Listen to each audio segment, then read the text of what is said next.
कल हमारा प्रसंग चल रहा था कि दो राजवंश थे, एक सूर्यवंश और दूसरा चंद्रवंश।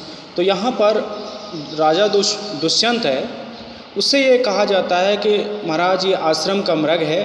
तो वैखानस ये कहता है कि आश्रम का मृग है, इसको नहीं मारा जाना चाहिए, नहीं मारा जाना चाहिए।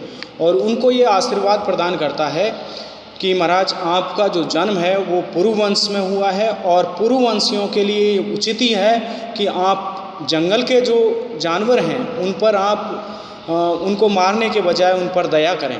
तो इस तरह का प्रसंग कल हमारा चल रहा था। इत्रौ बाहुदम सर्वथा चक्रवर्तीनम पुत्रम आपनुहि। इत्रौ दोनों, बाहु उद्धम भुजा उठा करके, सर्वथा चक्रवर्तीनम आपनुहि पूरी तरह से आप चक्रवर्ती जो सम्राट है ऐसे चक्रवर्ती पुत्र को आपनुहि का मतलब प्राप्त करो। राजा से प्रणामम, राजा प्रणाम पूर्वक प्रतिग्रहीतम स्वीकार कर लिया गया है। वैखानस है राजन समिधा हरणाय प्रस्थिता वयम।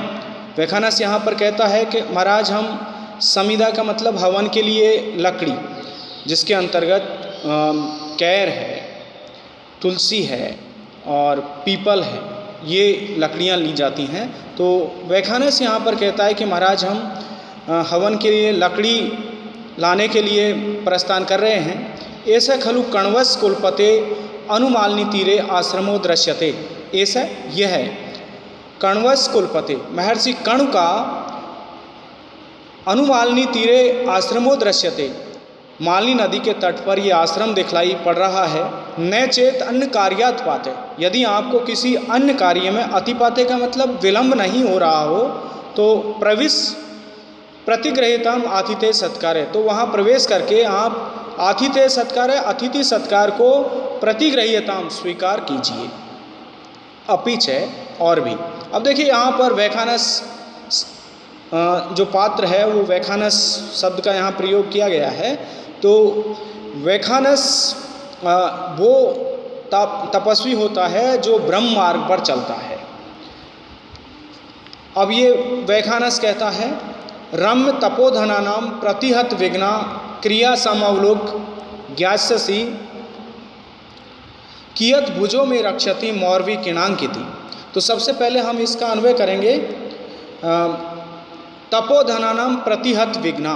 यहाँ पर वैखानस कहता है कि तपोधनानाम प्रतिहत विघ्ना, तपोधनानाम का मतलब है तप को ही एकमात्र धन मानने वाले हैं ऐसे लोगों के प्रतिहत विघ्ना, विघ्ना उनके जो यज्ञ हवन इत्यादि में जो बाधाएं आती हैं उनको प्रतिहत, उनको दूर कर दिया गया है।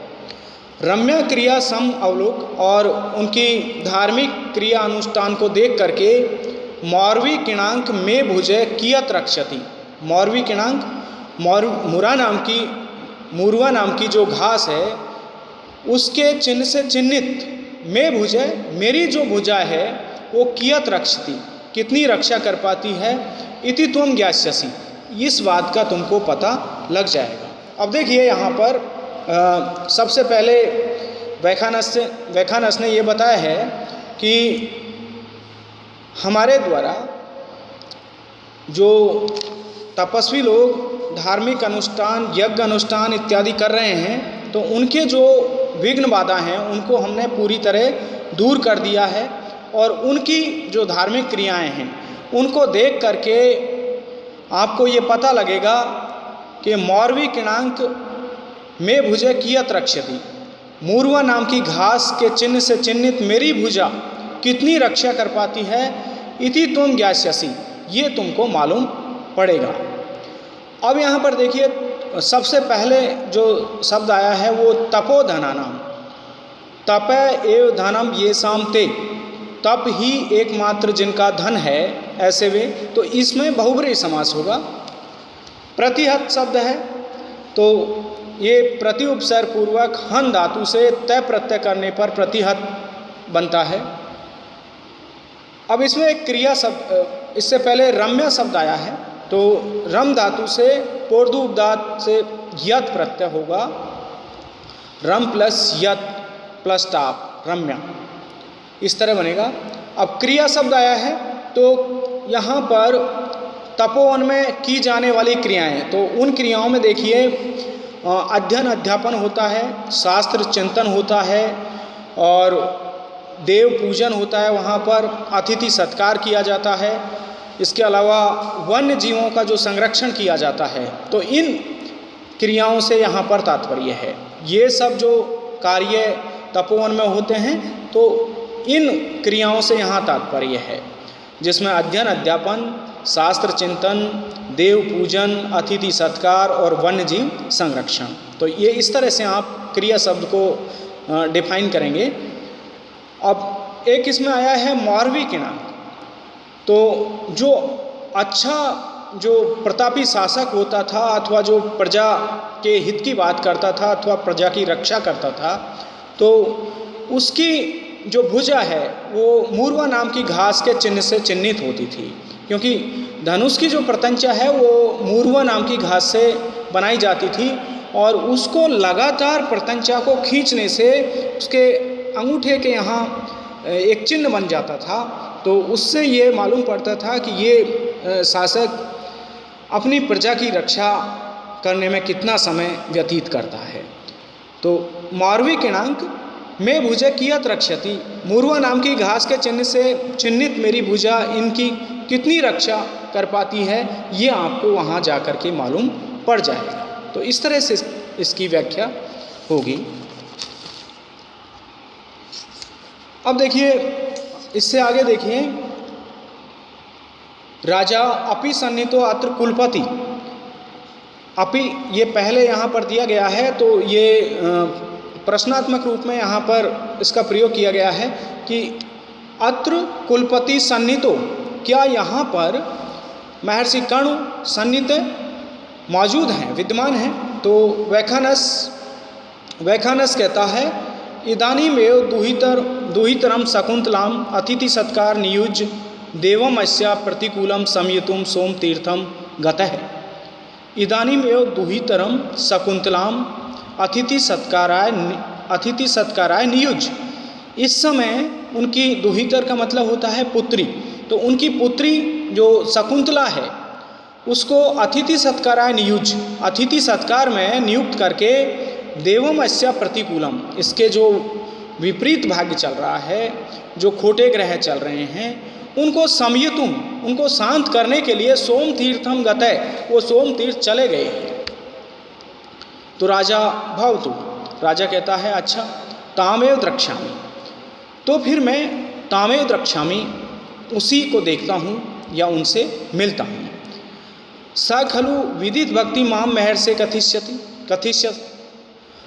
तो स खलु विदित भक्ति, वो मेरी गुरु के प्रति जो भक्ति है, श्रद्धा है, उसको विदित जान करके माम महर्षि कथिष्यति, मेरे प्रति या मेरे बारे में महर्षि कथिष्यति, महर्षि कर्ण को कहेगी। अब देखिए यहाँ पर जो वैखानस ने ये कहा है कि यहाँ पर महर्षि कर्ण शकुंतला को अतिथि सत्कार में नियुक्त करके वो उसके खोटे ग्रहों की शांति के लिए सोम तीर्थ गए हुए हैं। तो इस लाइन में यहाँ पर महाकवि कालिदास ने देखिए एक जिज्ञासा का जो भाव है उसको यहाँ पर पैदा कर दिया है।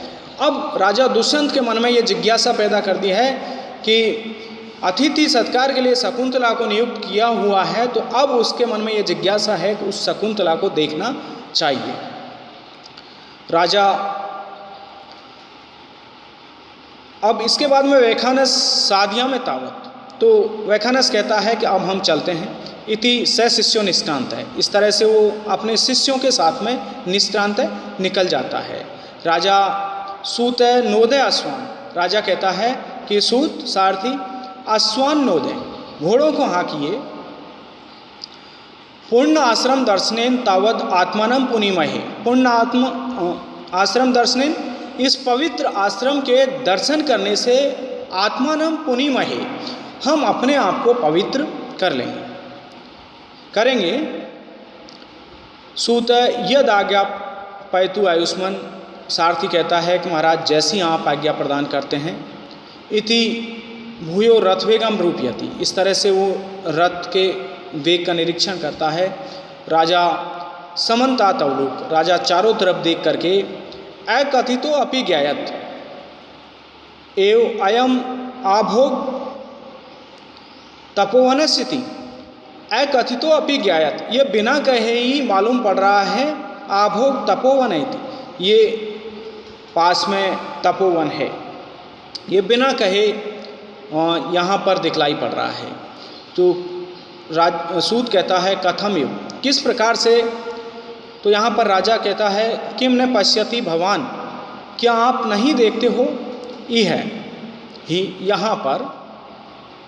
अब ये श्लोक है, देखिए, निवारा सुगर्भ कोटर मुख भ्रष्ट तरुणामद है प्रश्निकता क्वचित इंगुदी फल भी सूच्यंते उपला विश्वास उपमाद अभिन्न गते शब्दम सहनते मृगा तोय धारा पथाश वलकल शिखा निश्चंद रेखांकिता। अब सबसे पहले हम इसका अन्वय करेंगे। यहाँ पर तरुणाम अध है, सुगर्भ कोटर मुख भ्रष्टा निवारा निवारा अवलोक्यंते। तो यहाँ पर देखिए तरुणाम अधय, सबसे पहले तरुणाम का मतलब है वृक्ष और अधय का मतलब उनके नीचे। तो वृक्षों के नीचे सुख गर्भ तोते के निवास स्थान जो कोटर है, घोंसला है, उसके मुख, उसके द्वार से, मुख का मतलब घोंसले का जो द्वार है, उसके द्वार से भ्रष्टा गिरे हुए निवारा अवलोक्यंते। निवारा का मतलब तृणधान्य दिखलाई पड़ते हैं। निवार नाम की एक घास होती है, उसके धान्य वहाँ पर दिखलाई पड़ते हैं। क्वचित इंगुदी फल भिद, इसके अलावा कहीं पर इंगुदी, इंगुदी कहते हैं हिंगोट को, तो हिंगोट के फल को भिद तोड़ने के कारण प्रश्निग्धा, प्रश्निग्धा का मतलब चिकने, उपला सूच्यंते, उपला का मतलब पत्थर, सूच्यंते का मतलब दिखलाई पड़ रहे हैं। अब देखिए दो लाइन यहाँ पर ये बताई गई हैं शुरुआत की, कि पहली चीज़ तो ये है कि पेड़ों के नीचे तोतों के निवास स्थान जो घोंसले हैं उनके दरवाजे से गिरी हुई निवार नाम की घास दिखलाई पड़ती है। दूसरा, वहाँ पर इंगुदी फल को तोड़ने से जो चिकने हुए पत्थर हैं वो दिखलाई पड़ते हैं। अब देखिए आगे, विश्वास उपगमात अभिन्न गत्य मृगा शब्दम सहनते। विश्वास उपगमात, विश्वास पैदा हो जाने के कारण या विश्वास के कारण, अभिन्न गति का मतलब एक तरह से निश्चिंत गति से, निडर होकर उस गति से मृगा शब्दम सहनते। मृगा जो आश्रम के हिरण हैं वो शब्दम सहनते, वो शब्दों को सहन कर रहे हैं। शब्द किसके हैं यहाँ पर, जो रथ के चलने का जो आवाज़ है, जो शब्द है, उसको वहाँ पर वो मृग निडरता पूर्वक सहन कर रहे हैं और वो निश्चल भाव से वहाँ पर चल रहे हैं। तोय धार पथा, और तोय का मतलब जलाशय की ओर जाने वाले जो पथ मार्ग हैं वो वलकल शिखा निश्चंद, वलकल वस्त्रों के जो छोर हैं उनसे, निश्चंद का मतलब टपके हुए जो जलकण हैं उनसे रेखांकिता दृश्यन्ते, उनसे वो रेखांकित दिखलाई पड़ते हैं। यानी तालाब की ओर जाने वाला जो मार्ग है तो उस पर वलकल वस्त्रों के छोरों से टपकी हुई जो बूंदें हैं उससे वे मार्ग चिन्हित दिखलाई पड़ते हैं। तो इन चार बातों के आधार पर यहाँ पर ये मालूम पड़ता है कि ये तपोवन है, निश्चित रूप से ये तपोवन है।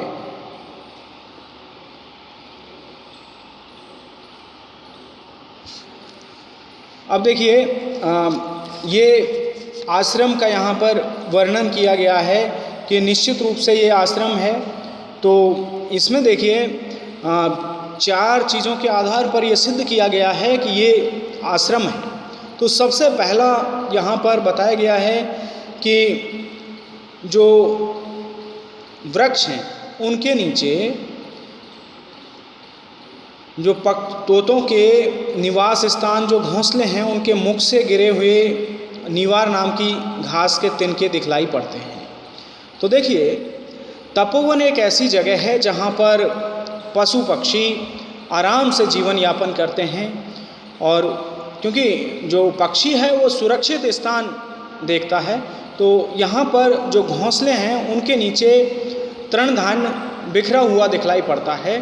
तो पहला लक्षण आश्रम का ये है, क्योंकि वहाँ उनके लिए सुरक्षा का भाव है, इसलिए पक्षी वहाँ आकर के घोंसला बनाते हैं और उन घोंसलों के द्वार से गिरी हुई जो निवार नाम की घास है वो वहाँ पर दिखलाई पड़ती है। दूसरा इसके अंतर्गत देखिए जो दूसरा लक्षण है वो ये है कि वहाँ पर जो इंगूदी जो फल है उसको तोड़ने के लिए जो जिन पत्थरों का प्रयोग किया जाता है वो पत्थर वहाँ पर चिकने दिखलाई पड़ते हैं, क्योंकि उस समय हिंगोट का जो फल है उसको तोड़ करके उस समय तेल निकाला जाता था और उस तेल से शरीर की मालिश करने के काम में, और जैसे वहाँ के जो पशु होते थे जिनके मुंह इत्यादि पक जाते थे, तो उस का जो तेल होता था उसको उनके ऊपर मुंह के ऊपर चुपड़ा जाता था, उससे वो घाव ठीक हो जाते थे। तो ये आश्रमों में काम में लिया जाता था हिंगोट के फल का तेल। तो ये दूसरा लक्षण यहाँ पर दिखलाई पड़ता है। और तीसरा देखिए यहाँ पर यह है कि वहाँ पर जो मृग चल रहे हैं वो मृग बिल्कुल निडरतापूर्वक वहाँ पर चल रहे हैं, क्योंकि वहाँ किसी तरह की हिंसा के लिए कोई गुंजाइश नहीं है, इसलिए उनको किसी तरह का डर वहाँ पर नहीं है। और वो रथ का जो शोर है, रथ की जो आवाज़ है उसको सुनकर के भी वो निश्चिंत भाव से वहाँ पर चल रहे हैं।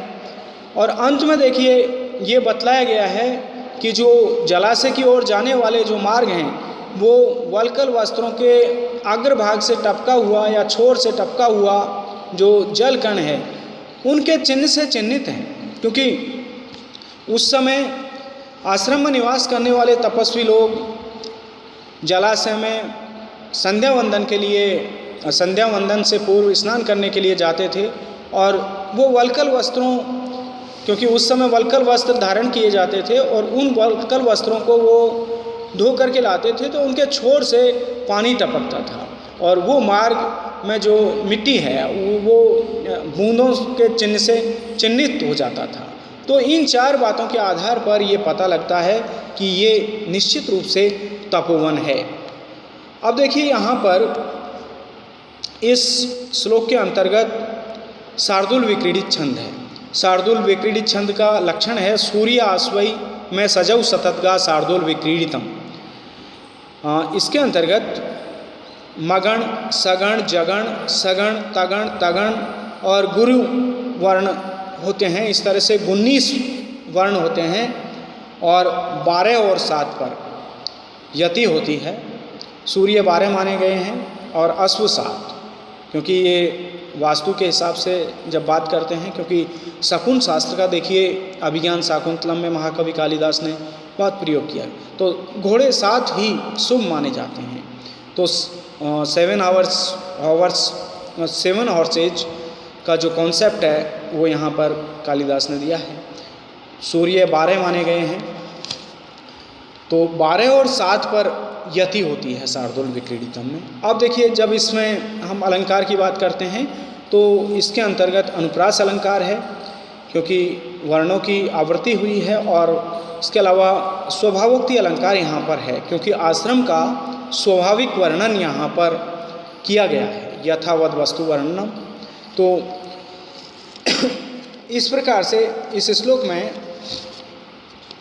शार्दूल विक्रीडित छंद है और स्वभावोक्ति अलंकार है। अब देखिए इसमें व्याकरणात्मक टिप्पणी देखते हैं। तो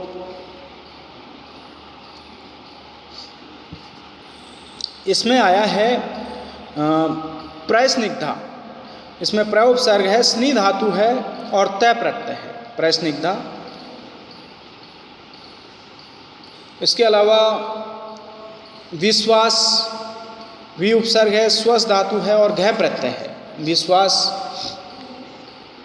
गति, गम धातु से 3 प्रत्यय है, गति।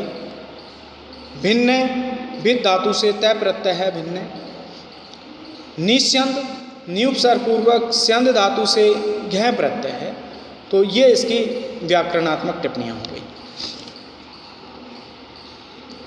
अब देखिए सूत है, सारथी कहता है सर्वम उपन्नम, ये सब कुछ ठीक है। राजा स्तोकम अंतरम गत्वा, राजा थोड़ा चल करके तपोवन निवासी नाम उपरोधी माँ भूत, तपोवन में निवास करने वाले जो लोग हैं उनको माँ उपरोध है, उनको किसी प्रकार की बाधा उत्पन्न नहीं हो। एतावत रथम स्थाप, इसके लिए आप रथ को, स्थाप का मतलब रोक लीजिए। यावद अवतरामी, तब तक मैं उतरता हूँ इससे। सूत है धृता प्रगड़िया, प्रगड़िया धृता, प्रगड़िया का मतलब उसकी जो लगाम है घोड़े की, वो धृता का मतलब खींच ली गई हैं। अवतर तू आयुष्मान, आयुष्मान अवतर तू, महाराज आप उतरिए। राजा अवतीर्ण, राजा उतर करके। सूत विनीत वेशेन प्रविष्टव्यानि तपोवनानि नाम, सारथी तपोवनानि नाम, तपोवन में विनीत वेशानी प्रवेष्टव्यानि, विनम्र वेश में प्रवेश करना चाहिए, यानी तपोवन में विनम्र होकर के प्रवेश करना चाहिए। इदम तावत गृहीताम, अब आप ये ले लीजिए। इति सूतस आभरणानि, इस प्रकार से उस सारथी को आभरणानि, आभूषणों को, धनुष उपनीय अर्पयति, और धनुष बाण को, अर्पयति का मतलब उसको सौंपता है। सूत यावद आश्रम वासी ने प्रत्येक, और कहता है उसको संबोधित करते हुए राजा कहता है, सूत यावद आश्रम वासी ने प्रति अवेक्ष, जब तक मैं आश्रम वासियों से मिलकर के उपावर्ते वापस लौटता हूँ, तावद आद्रप्रष्टा क्रियंताम वाजिने, वाजिने घोड़ों की आद्रप्रष्टा क्रियंताम, पीठ को ठंडा कर लीजिए, यानी इन घोड़ों को थोड़ा आराम करवा लीजिए। सूत तथा, सारथी वैसा ही करता है। इति निष्क्रांत है, और वह निकल जाता है।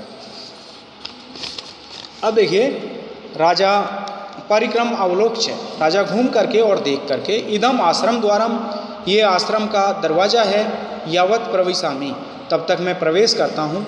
प्रवेश करके निमित्त सूचयन, यहाँ पर वो शकुन को सूचित करता हुआ कहता है। तो ये श्लोक यहाँ पर है, जिसके अंतर्गत महाकवि कालिदास ने शकुन शास्त्र का यहाँ उल्लेख किया है। शांतम इदम आश्रम पदम स्फूर्ति च बाहु कुत फलम इहास अथवा भवितव्यानाम द्वाराणी भवंती सर्वत्र। तो सबसे पहले इसका अन्वय करेंगे। इदम आश्रम पदम शांतम, यह आश्रम पद शांत है, यानी शांति प्रधान है। आश्रम में जो शांत रस होता है वो प्रधान माना जाता है। बाहुच स्फूर्ति, और मेरी भुजा फड़क रही है, मेरी जो ये दाहिनी भुजा है वो फड़क रही है। यह अस फलम कुतः, इसका यहाँ पर फल कहाँ। तो ये आश्रम है और यहाँ शांत रस प्रधान माना जाता है, और मेरी यहाँ पर भुजा फड़क रही है, तो इसका फल यहाँ पर कहाँ है। फिर वो कहता है अथवा भवितव्यानाम द्वाराणी भवंती सर्वत्र, अथवा जो होनहार चीज़ होती है, जिसको होना होता है, वो सब जगह हो करके रहती है। चाहे वो राजदरबार हो, चाहे वो तपोवन हो, चाहे वो जंगल हो, ये कहीं भी होकर के जो होना होता है वो तो कहीं भी होकर के ही रहता है। तो यहाँ पर राजा दुष्यंत इस निमित्त को, इस शकुन को सूचित करता हुआ कहता है कि ये तो आश्रम है, यहाँ पर शांत रस प्रधान है, और यहाँ मेरी भुजा, दाहिनी जो भुजा है ये फड़क रही है, तो इसका फल यहाँ पर कैसे हो सकता है। क्योंकि देखिए शकुन शास्त्र में ये माना जाता है कि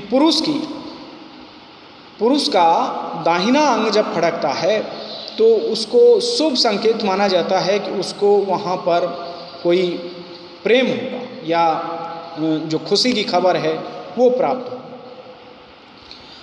और इसके विपरीत स्त्री का बायां जो अंग है वो यदि फड़कता है, चाहे वो हाथ हो चाहे वो आँख हो, ये फड़कते हैं, तो उनके लिए ये शुभ माना जाता है कि उसके लिए कहीं उसको खुशखबरी मिलने वाली है या प्रेम होने वाला है, इस तरह का ये शकुन माना जाता है। और इसके विपरीत जैसे पुरुष की बाईं आँख या बाईं भुजा फड़कती है तो वो उस समय अनिष्ट की शंका की जाती है कि किसी से या तो झगड़ा होने वाला है या कोई बुरी खबर मिलने वाली है।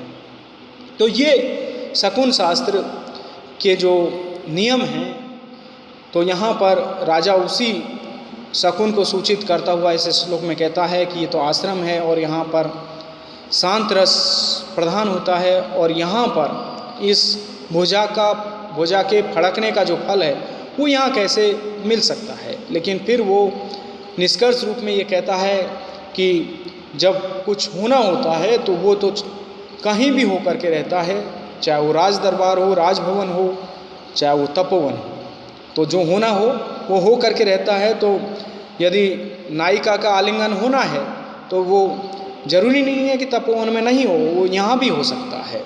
तो इस तरह से इस शकुन को यहाँ पर बतलाया गया है। अब देखिए इसके अंतर्गत अर्थांतरन्यास अलंकार है, इसमें पूर्वार्ध विशेष का समर्थन सामान्य से किया गया है। तो सामान्यम व विशेषो व तन्नयन समर्थते यत्र सो अर्थांतरन्यास साधर्मेण तरेण व। तो ये अर्थांतरन्यास अलंकार का लक्षण है, जहाँ सामान्य का विशेष का सामान्य से जब समर्थन किया जाता है तो वहाँ अर्थांतरन्यास अलंकार होता है।